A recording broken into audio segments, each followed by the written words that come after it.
All right, guys, welcome back. Another week of Working Class on Deercast, episode 74, and Forrest Bonin's joining me this week. What's up, man?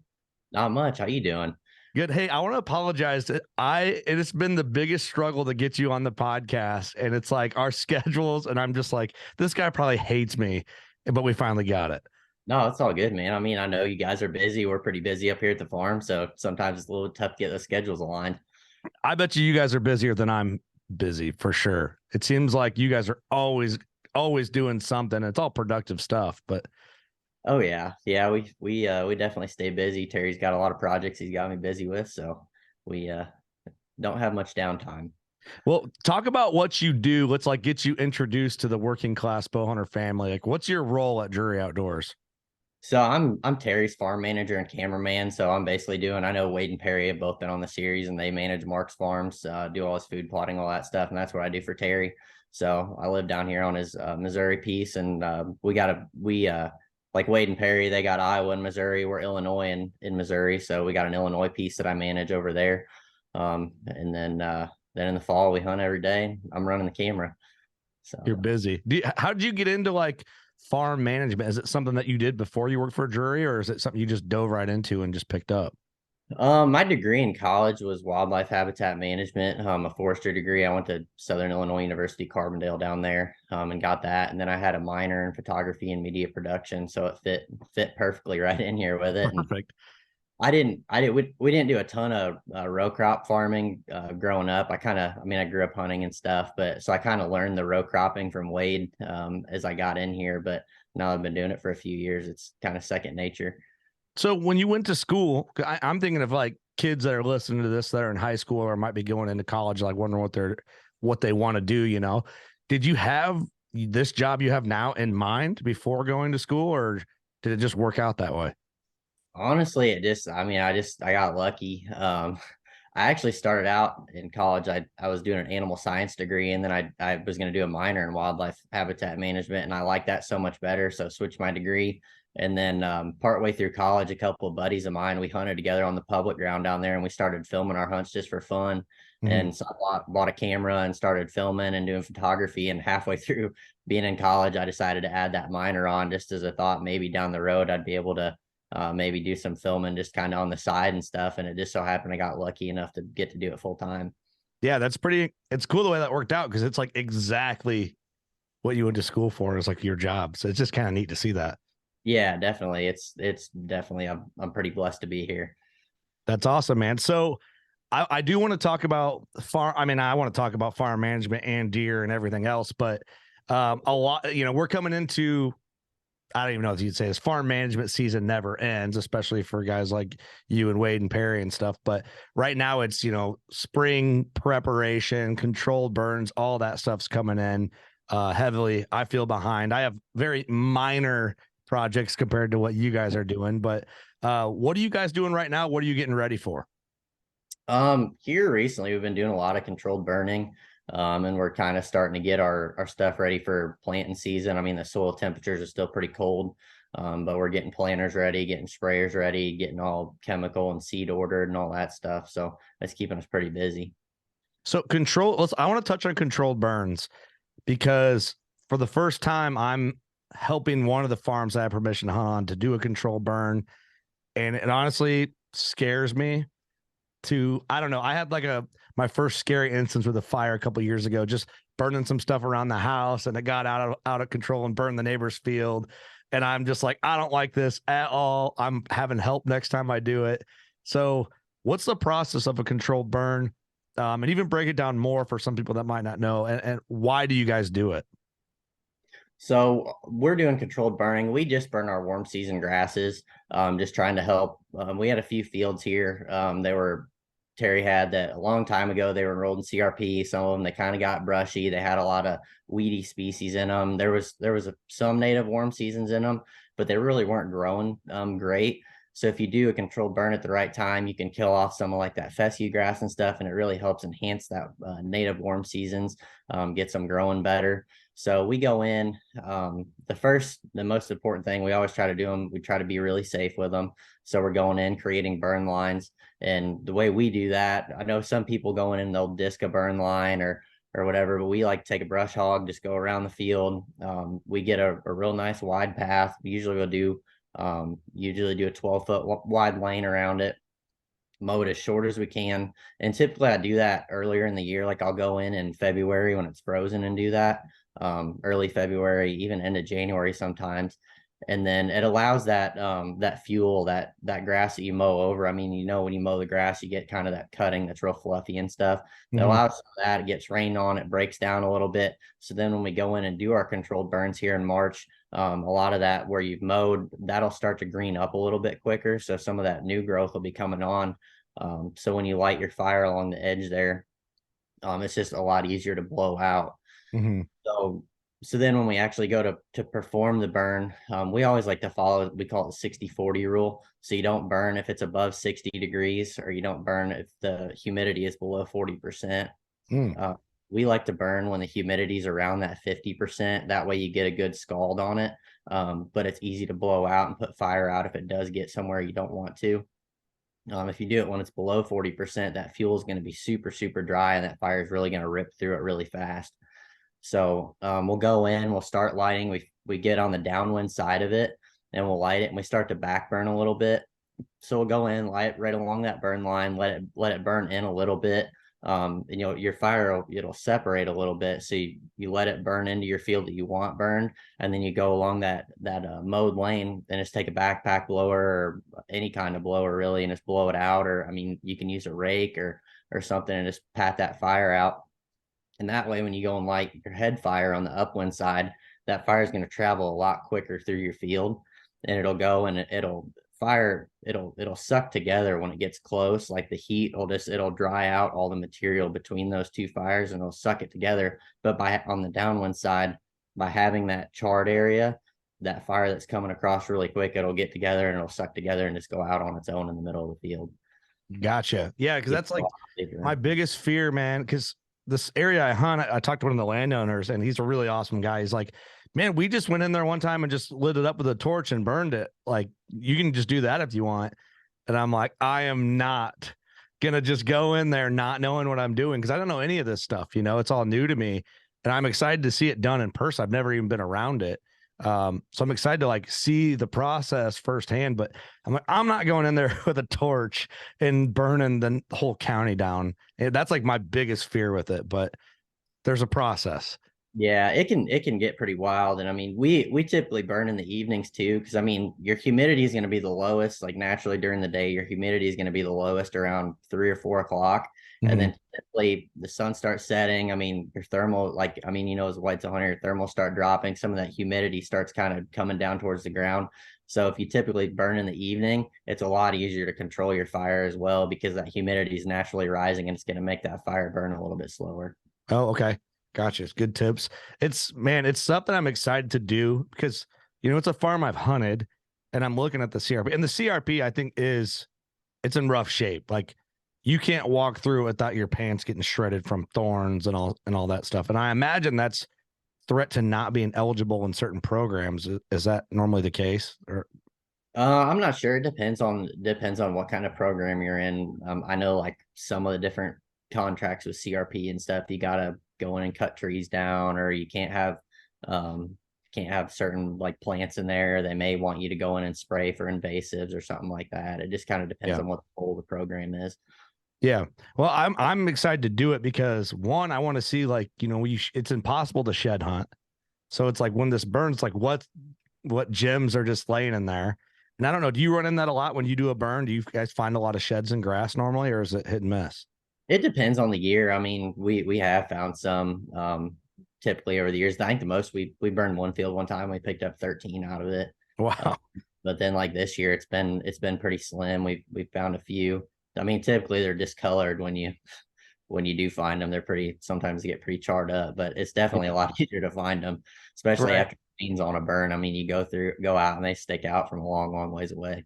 See, I have like this high expectation that I'm just going to just be picking up like handfuls of brown gold, and I'll probably find a couple spikes and just be let down. But I'm excited to like see, and I'm hoping it actually gets done. It's like if we get the right break and weather and all that in the next couple of weeks, but I'm just excited to see the landscape that I've stared at for so long, like just change and like refresh and regrow. And that's exciting. I think that's probably the fun part about farm management in general.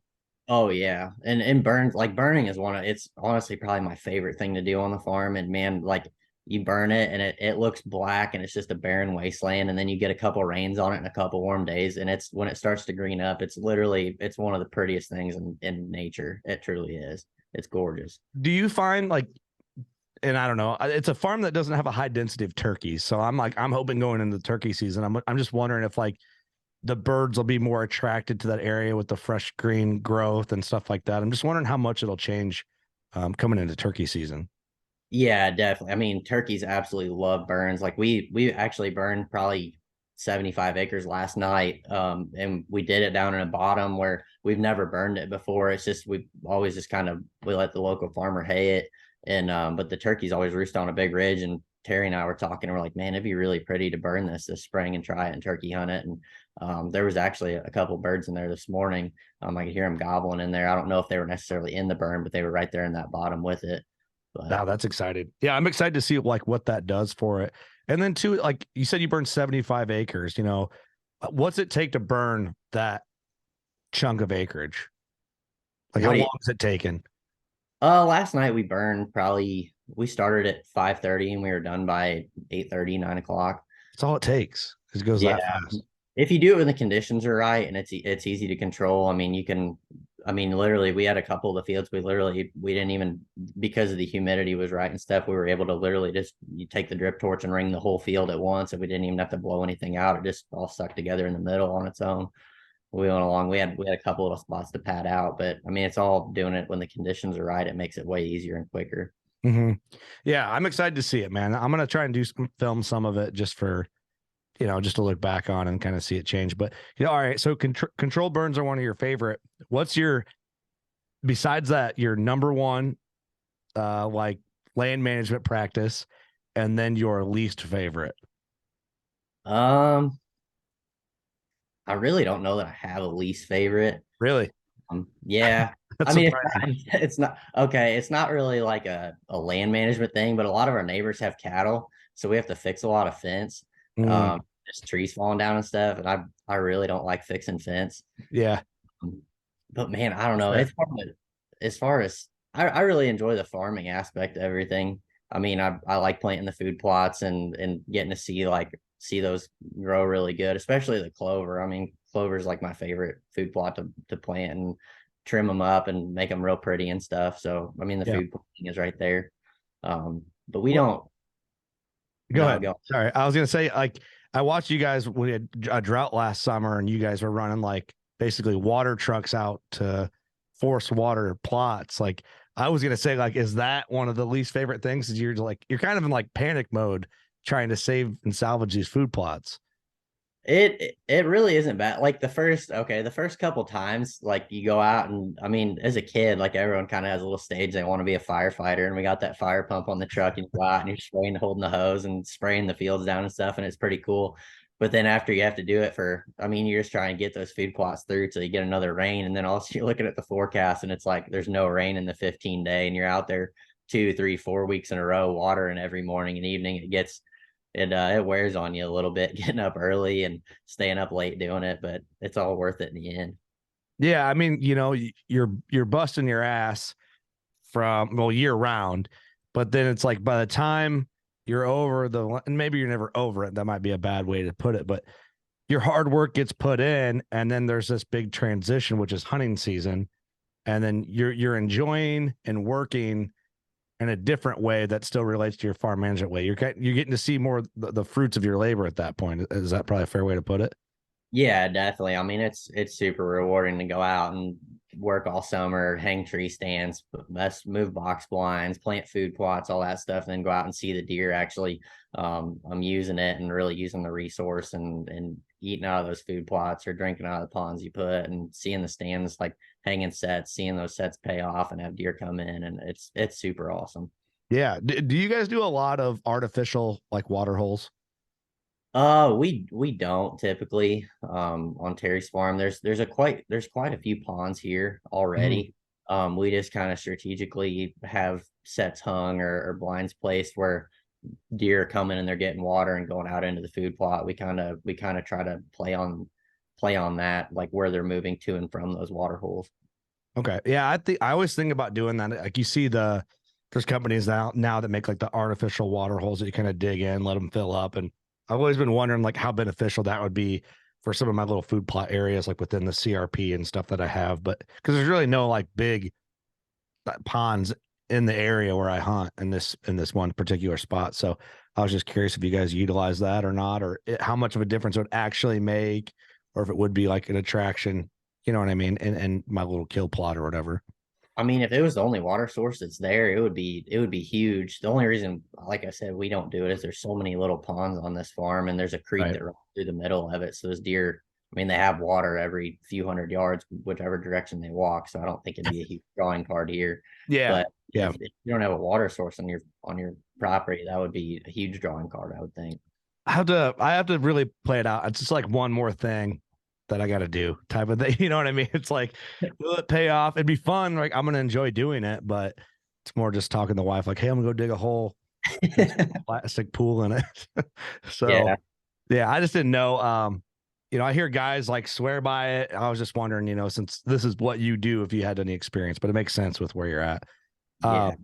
So coming into hunting season, when you start filming, how much hunting are you doing for yourself and how much filming are you doing? Like, how is it structured out going into it? Because I always wonder when I see you guys, it's like, I know you're filming Terry and doing that whole thing, but like, is there a set structure or is it just a flyby and how it works? It works.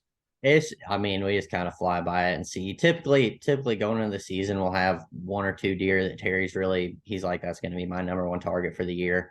And it all kind of depends on those trail cam pictures, whether or not they're daylighting or not. But Mm-hmm. um, typically, typically he's up to bat first. I'm filming in Missouri here because we open earlier than other states like Iowa and Illinois, or the 1st October. We open the 15th here of September. So Yeah. um, in the last few years, we've been pretty lucky. Some of those bigger deer have been on really good feed patterns. We've been hunting them pretty hard early in the season. Just a lot of those green plots have been paying off, and those deer have been daylighting. So I'll be filming him, and then he typically our Illinois piece doesn't get good until a little bit later in October. So if Terry's lucky enough to tag out here early, usually we switch, and I'm up to bat here for a little while, and I'll get to hunt for a little while until things start rolling or we get daylight pictures in Illinois, and then typically we'll flip over there. And he'll be hunting, and it depends on the spot. Like sometimes we'll both carry our bow in, depending on what deer comes out. We've had that happen one time. He was hunting a deer, and one of my target deer walked out, and we made the switch, and I was able to kill it. But typically, he's up to bat first, but it just kind of depends on the situation. Yeah. Yeah. I tend to think about when I watch movies in general. It's probably why I don't enjoy movies, but like when I watch hunting shows, like I'll be in here, I'll put up, I got Drury Pause on YouTube right now and I'll watch it while I work on the computer. And I always like look at, like I think about the background stuff. Like I wonder how so and so is up to bat, or when you start, you know what I mean? Just like behind the scenes stuff that might not always get portrayed on the actual video. And it's just like my opportunity to ask because if I'm wondering it, somebody else is wondering it. Yeah, and I mean it all depends too on tags. I mean, like here in Missouri, we can only kill one deer with a bow before gun season opens. Mm. So, like, say Terry tags out with a bow, he can't hunt in Missouri until our gun season opens again. So I'd be the only one with a tag unless Oh, that's say nice. Matt comes up, or like his mom came up and was hunting this year, so I filmed her. That was really really cool. Or like in Illinois, as a non-resident, we can only kill one deer with a bow. So if Terry kills out with a bow and we want to hunt Illinois, I'm the only one with a tag. So until gun Yeah, season. works So out. yeah, it kind of depends on where we have tags too. So Okay, now I'm going to ask you this, and you can be honest or you can lie about it. How many sits, or maybe there isn't a number before you and Terry hunting together, you start to get annoyed with each other? Does it ever get to that point? not really. I mean, we get along super great. I Yeah. mean, we kind of run out of stuff to talk about, like because I mean during the summer, like he's up here pretty frequently and stuff. But I mean there'll be stuff we're trying to plan a food plot, or we don't really get to talk about life in general. So those first few sits of the year, when we're especially in box blinds, I mean we're sitting there talking a little bit. We really talk about everything, but then man, I mean hits November and we're in the grind of the rut, and we've been sitting all day together for a few months at that point or whatever. It's like, okay, we don't really have a ton to talk about. So It's just silence in there. yeah, we take turns taking naps or Right. talk about, I don't know, different strategies coming up or what we're going to do for the late season, but we run out of stuff to talk about by the end of the season. That's funny. Well, yeah, okay, that's best case scenario. And dude, that's something like I think is underappreciated. And I know hunting's fun. Everybody loves to hunt. Like if most guys say, hey, would you hunt every day of season? They're gonna say, yeah, of course. I'd have no problem doing that. But the way I've seen some of the behind the scenes stuff, the way the jury guys work, it's every day, like all day, intense. And yes, it's fun and it's hunting, but it is a grind. And I don't think there's as much like appreciation for the hours and time and hard work it actually takes to do that every single day of the season. Yeah, it's definitely a grind. I mean, I can't remember, we calculated it up one year. We were over 100 days one fall. We sat, and I mean, we had, I think the one fall we sat, I think Terry and I hunted 96 days together, and we saw 2 shooters the whole season. Whoa. It was an EHD hit that year, and we were having really a lot of trouble running into deer. We saw 2 shooters the entire season. Like it was, That's a grind. That's a long season, man. yeah, it was. So, but yeah, I mean, it is a grind, but at the same time, like I look at it in a way like, man, if I was working another job, like I'd be working to try to get my days off to hunt. And I'm lucky to be able to go out and do it every day. Yeah. I also, I look at that two different ways, because I've done both. And there's just a lot of work that people don't see. You know what I mean? They see you guys on video, they see the highlights most times. They're seeing the stuff that made the show. So I always think it's good to bring that up. Like my buddy Trey out in Wyoming has an outfit, and I see a lot of the guys that work for him. They truly hunt for a living. Like, you know what I mean? They're not coming back and doing, podcasts like this and meetings and strategy planning and, all that stuff that comes behind the scenes with doing a production like Jury and then more. Those guys literally hunt every day. They're taking clients hunting, they're hunting for themselves, and it is a grind. Like they're up 3:00 every day, they're back late, and that is the dream life, to a point. But there's, it's still a job and there's downside to it. Like, I don't know. I look at them guys, I'm like, I wouldn't want that. That's like Yeah. too much, Yeah, I was a waterfowl guide when I was in college. So I guided, which it isn't as extreme as Western guiding, but I would 100% rather do what I'm doing now than go and guide every day. That's truly a grind, like you said. How long did you do that for? I did it for one fall down there. I set my class schedule up where I only had class 2 days a week, so I'd go guide 5 days a week and then go class 2 days. That's Worked out. awesome though. Just more experience, man. Like, you know what I mean? That's the way I look at it. Oh It's like yeah. I'd talk about with one of my buddies. We're talking about experimenting with doing our own small outfit and just running like an exclusive, like few guys a year on some property we have access to, separate from like what we hunt, of course, just to see how much we would enjoy it. And I'm worried that if I do it a little bit and really like it, it'll get to the point to where it's like the extreme. Yeah.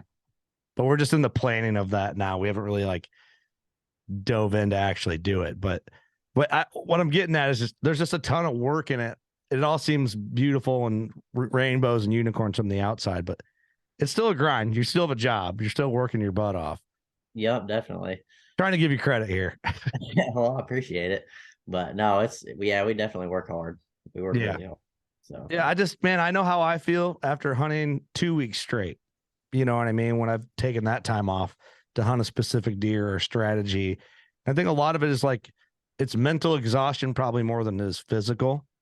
But just wears you out. If things aren't lining up and you're like pulling your hair out, it'll beat you up. But that's also the fun of it. yeah, it can definitely get frustrating at times, but like you said, it's worth it in the end if it works out. And if it doesn't, you have a strategy, you have something to build on and try to do better next year. Right. Yeah. I mean, I can imagine hunting a season where you saw 2 shooters in 90 something days. Like that's gotta be pretty discouraging. Yeah, it was. But I mean, EHD, I mean, we thought we lost about 80% of our deer herd that year. So I mean, we knew going into the season that it was going to be a grind, and kind of we were a little more mentally prepared for it than That makes sense. normal. When you guys have a season like that where you lose 80% of your deer, what like management practices are you putting into the farm to maybe make a difference or try and I don't even know what you would do when you lose that many deer. Like what's the game plan for the farms? I mean, going into it, we definitely were like, we're definitely not going to shoot as many does. Like that's one thing. If anybody's watched Terry for long enough, they know he loves to kill does. Yeah. That's something we always do a lot of. But that season, I think we killed 6 does total that year on this farm. And then there was a lot of deer. There were some 5-year-olds that did make it through. And we just said, you know what, like looking at the age structure going down off the trail cameras and stuff, we're like, we don't have a lot of 3 and 4-year-olds coming up. So we're maybe going to pass a couple of these deer, try to get them to 6. We chose ones that were kind of in the center of the farm. We're like, we're going to pass them. We're going to hunt deer that maybe walk a little bit more or something like that, just to try to, and we're like, if we don't each kill 2 bucks, or if we don't fill a tag, it's not going to be a big deal because we know going forward, there's going to be some deer there for following years. Yeah, that So, makes sense. So do you guys do anything different for like food or you know what I mean? Do you make your plots bigger to attract more deer or to help the deer or like does that go into the management process at all? I mean, that year really didn't, just because I mean, when EHD really hit hard, we had all our food plots planted already, like everything Mhm. was already grown and all that stuff. The following year, we actually cut back our food plots a little bit because the deer herd was so low. We didn't want to have a ton of food left over that the deer just didn't eat. So we cut a few fields back that year, and we planted more green. Like we didn't plant nearly as much grain. Um, and it worked out fine. I mean, we still had a little bit left over the following year. Then we kind of assessed, looked at the population on the trail camera photos and all that stuff, and we said, you know what, next year we're going to bump that grain production back up. So we planted more corn and beans the next year, and it worked out pretty good. Does it take out the older deer, or the younger deer? From what it sounded like you said, it takes out a lot of the younger deer. Um, it was a lot of like 3 year olds and up. We didn't find a ton of young deer dead. Um, I think I found on our farm alone, I think I found 87 deer dead that spring. 87? Yeah. Yeah. 87 on the main farm here. And I think it was 22 or 23 bucks. Um, Most of them died either in velvet or right after they came out of velvet. Um, and I mean, we did have a couple of shooters show up. Like we had one deer, he was a 7-year-old, and he was one we were going to target. Mhm. He showed up, and we actually went in to hunt him one night. And we had a picture of him, I believe it was September 27th. And we went in and hunted him on the 29th. And we were sitting in the tree stand, and buzzards were dive bombing us in the tree stand. Like they were literally swooping down on us and landing in the trees around. And we're like, that's kind of weird. And Mhm. walking out that night, we smelled a dead deer. And I went in the next day, and the deer we were hunting, we found him dead. He was like 60 yards from us in the tree stand, the deer we were hunting. So that Really? was kind of, yeah. And we actually went back and looked. The last trail cam picture we got of him, he was walking away from the camera, but you could see his tongue hanging out the side of his mouth. Like we literally think he just walked over the ridge and died right there. It's such a sad thing to see happen. And is then maybe you know or don't know, but is that where like it kind of like they get a fever? It kind of like cooks them. Yeah, I think it's I'm gonna pronounce this wrong, but it's like epizoonotic hemorrhagic disease. So the Mhm. minute it goes in their nostril and bites them, or like I think a lot of, from what I've read and heard people say, a lot of a lot of the bigger bucks die because they're in velvet, and there's so many blood vessels close to the surface of the skin there that midge is actually able to bite them through their velvet and they can get it. But I believe it affects their lungs, like they get a real bad fever, and it kind of makes their lungs and throat swell up, and their lungs start to bleed actually, from the Oh, inside. geez. Because like a lot of them, when we would find them dead, it would look like a long shot deer, like there'd be that foamy, bubbly blood coming out their nose and mouth. Really? Yeah. Oh man, there's like I feel like there's so much you hear about it, but there's just things. There's a lot of rumors and myths and stuff with like EHD or chronic wasting, whatever. It's like I couldn't really even tell you the difference. I don't think 90% of the people listening could probably for real tell you the difference. But um, I blame Mark for this. So I had a buck I was hunting. It's not Mark's fault, but I feel like he jinxed me. I'm gonna, for the sake of it, I'm gonna blame Mark for this. We'll just go with that, right? So I had this really big buck I was hunting, and still would have been the biggest buck I ever would have killed. I was on this deer, man. Like should have killed him. Well, then this is early November. He just disappeared. And I'm like, what the hell? You know, what this buck was everywhere to just vanish. And the neighbor, I talked to the neighbor, same thing. He had a picture the last day I had a picture. This deer vanished. Never heard nothing from anybody. I shed hunt, find him dead basically right where I was hunting him or thought I would kill him. And the last picture I had of him was like November 8th or something. And I don't know if that's too late in the season for it to be like EHD or one of these diseases, but Mark jinxed me and I showed him pictures. He's like, well, I have a feeling you'll kill that deer as long as EHD doesn't kill him. And I'm like, why would you say that, Mark? And so I don't know if the EHD got him, but I know, and I looked at him, I called him in, got my salvage tag, all that stuff. And I didn't see any signs of him being shot. It looks like the way he was bedded, well, his skeleton was like still bedded. It was very weird. And his nose and his rack was down in the dirt. It's like he just curled up and bedded down and died. I know and I don't know the name for both of them. I know one of them's, I think the chronic's the long-term one, but there's like two different kinds of EHD. Like one, they get bit and they die. I believe they die within like 72 hours if they're going to die. And then the chronic, I think it can take a few months to kill them. So some of those bucks that disappear in like November, December, or even on even if they survive it, they can be really unhealthy and they can die later on, I believe. Yeah. Man, I'm it's a just biologist, so don't quote me on that, but that's research I've done. I think that's what it is.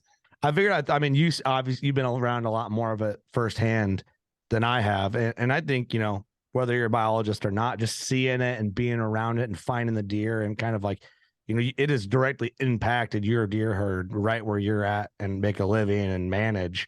And man, it's got to be your guys' worst nightmares for that to keep reoccurring. Yeah, I mean, we've been lucky, knock on wood, ever since then. We've been pretty lucky. Got rain when we needed to and all that stuff. But it definitely it hit us really hard that year. I mean, seeing that many deer is really frustrating. Did you guys talk with biologists or anybody that says like, man, what's preventative maintenance on something like that? Is it just because the deer density causes it to spread faster? That's what it seems like to me. It's like where the deer density is greater, it's more of a chance for it to happen. I honestly don't know because I know it's like that little midge and they breed in the mud. Like I know on dry years they say when there's a lot more exposed mud, but I've also heard it happening in really wet years. Like I don't know if there's so much standing water in areas that midge is able to breed in that mud. But I mean, obviously with a higher deer density like we have here, I mean the more deer around, the more you're going to find dead. So I don't necessarily know that it's like, because I don't think it can spread from deer to deer. I think they have to get bit by that midge. I think it's just a matter of them being around those areas where there's mud, where those midges can get access to them to bite them.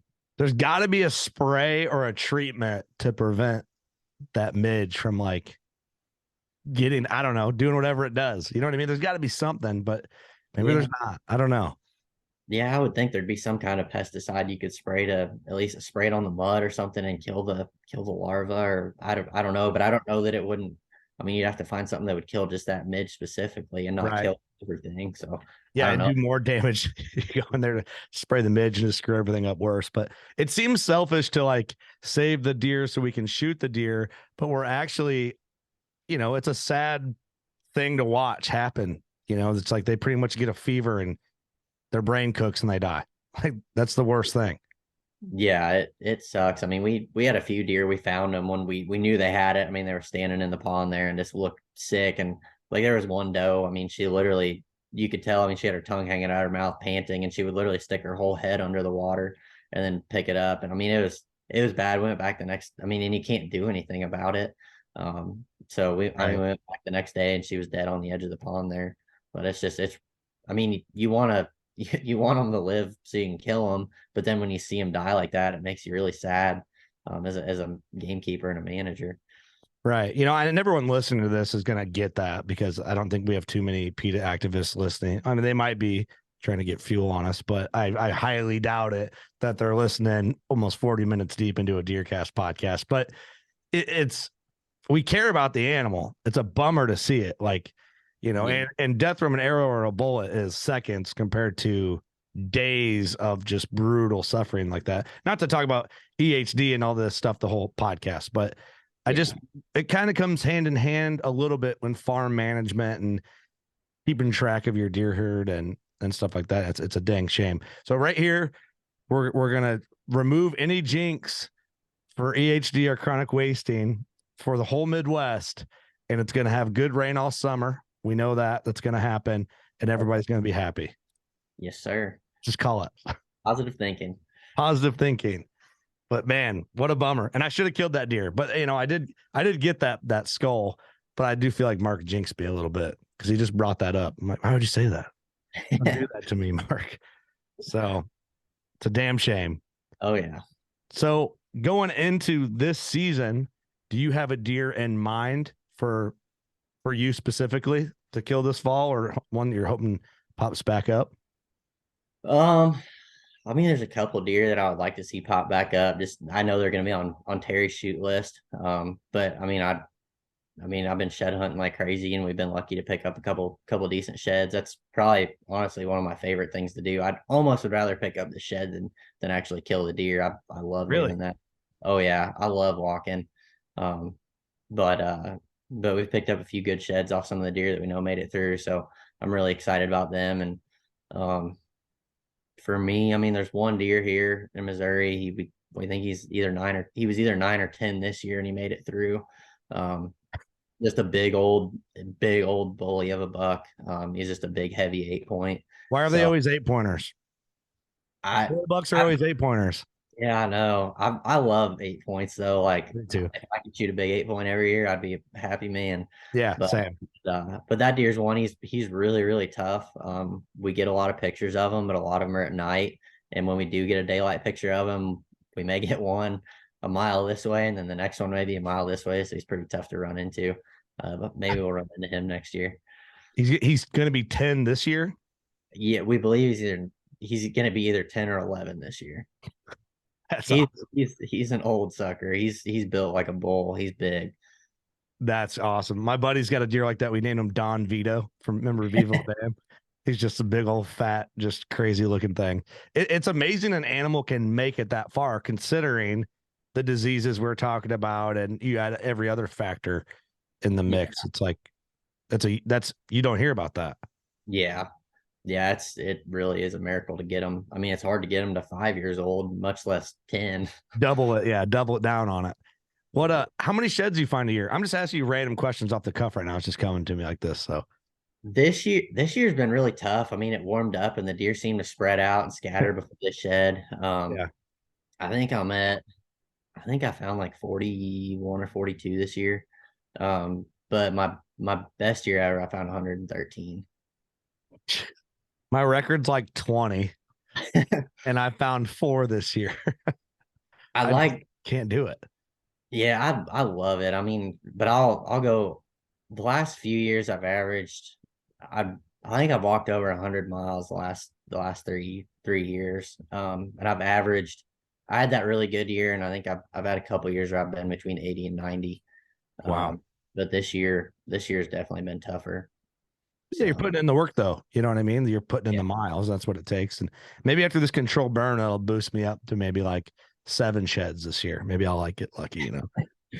yeah. I mean, if it's never been burned before, there definitely should be a few of them in there. It's been a decade, I think, since the last time it was burned. It wouldn't surprise me if there's a dozen in there. Then it really wouldn't. So Oh, they may be pretty chalky and old, but that's all right. I'll take them. I'll count them. oh heck yeah. I'm actually excited to burn it because there was a buck I killed the year prior. He had a really cool rack, and I looked all over for those sheds. And because I knew he lived there, you know, they have to be somewhere, and I never found him. So I'm hoping like there's just a miracle pulls off and they're in there, which they could be. Maybe you'll get lucky and there'll be like an 80 or 90 incher in there from a few years ago. I hope so. We'll see. I doubt it, man. We'll see. I just hope everything goes smooth, and then I'll report back to you that we didn't burn the whole county down and everybody's fine. Yeah. I mean, if you do it when the conditions are right, you'll be good. I got a guy who's done a lot of them, so it'll be fine. It's actually a connection from Perry. Oh, okay. Nice. So I figured, I was like, hey man, do you know a guy? He's like, oh yeah, I got a guy. So he gave me a number and set it up. So I don't think Perry, unless he's got bad judgment on people, I think Perry's going to steer me right. So, Yeah, no, Perry's solid, dude. so So all right. Is there like a rivalry between Terry and Mark's camp, the farm manager? no, not. I mean, I get along with those guys really good. Give me Uh, something juicy, man. Come on. Spill the beans here. there isn't anything I really. know there's I mean, we rib each other if someone misses a turkey or misses a deer or something like that. We'll rib each other a little bit, but I mean, yeah. we get along really, really good. I was So wondering that, and I know for real, there's nothing like serious, but Mark uses me as the middleman between Wade and Perry to when Wade's on the podcast to mess with him and bring up Perry, and then and vice versa. When Perry's on, he'll have me just like keep bringing up Wade, like awkwardly, just yeah, to kind of like cause turmoil, like fun turmoil. You know what I mean, between the two of them, which is pretty entertaining. I honestly was like mentally prepared for a really off the wall question that Mark like put in your head to ask me Uh-uh. today. Because I figured if he knew I was going to be on here, he'd come up with something for you to ask me. But Now that you say that, I need to start. I'm just gonna send Mark the schedule, and that way he's got weeks to start. All right, bring this up, bring this up, bring this up. But the last 2 weeks of episodes, just because we're in the middle of show season, I haven't done that. Like said, I'm who's going to be on. But now that you say that, everyone else from the jury team is going to get a couple week heads up with Mark. So prepare for tough questions. yeah, I was ready for something, but I guess not. No, not this one. There's no secret ones. Well, did you see what he made me do to Wade on the Yeah, podcast? asking why Perry was so strong, and is it nice having a big burly farm boy? Yeah, it's like the weirdest questions. Like we made up fake Patreon questions. And I could have asked like the worst ones, but the stuff Mark wanted me to say, I'm like, man, I'm not sitting right next to, I mean, of course, Wade's not, he's on film, on camera. He's not going to do nothing, but you know what I mean? I'm like, it's too awkward for me. Like, I can't seriously do that to somebody and like act like it's real, you know? Yeah, I mean, when I listened to that podcast, when I heard you ask the first one, I was like, I guarantee Mark had him ask that. But there's no bigger pot stirrer than Mark Drury. I know. I love it though. I love it because it's so harmless and it's Oh, like, it makes everything fun. yeah, you got to have it. That's why I asked that stuff. It's like, well, we talked, it's funny. I had a listener bring this up. Mark and I do the Turkey OG series, Yeah, have a lot of fun with it. Well, Matt and Tim are copying us now with their own turkey series. So what the that heck? time of year, everyone's thinking about turkeys, I guess. I know, I know. Like we kind of made some fake turmoil back and forth between the two podcasts. Us and 100% Wild, and I think a couple people thought it was like legit, but it's not. It's all family and love, but it was fun to do. You know what I mean? Oh yeah, So I don't know. Maybe we'll do a big like camp versus camp podcast thing where it's like Mark and Terry's camp, and then we'll stir stuff up with Matt and Tim and make it a big pro wrestling deal down there. like a King of the Spring podcast edition. That'd be cool, actually. I mean, I think that stuff's fun, man. People like that. Oh yeah, definitely. So, but dude, I feel like the podcast is over already. It's a shame. We got to get you guys. I always do the Zoom podcast with the jury team, and then I'm like, the next time it's got to be in studio if we can do it in studio, or at least we'll come down to you guys and do a podcast there. I got to show more love to the Missouri boys here on Deercast. So, Shoot, we go over to Illinois too. We're part of your guys' crew over there. yeah, I got to find out where you guys are at in Illinois. You don't got to say on here, but Yeah, I'll because you keep can't that. be too far. Terry wouldn't like that. We'll keep that. We'll talk after the podcast, but I appreciate it, man. Thank you so much for giving the info. I feel like I learned a lot, and I'll report back to you on how nervous I got on my first controlled burn. It's a blast. Like once you get going and everything's smooth, if it goes smooth or whatever. I mean, If it's one of the yeah. I mean, even if they get a little wild, it happens from time to time. But do it when the conditions are right, and it's a really good time. cool, man. Well, where can people find you? Just social media. Forrest Bonin Drury Outdoors is my Instagram. I try to post a lot of that stuff on there, and then I mean I'm on Facebook, just Forrest Bonin, but I post a lot more hunting related stuff on Instagram. So Cool.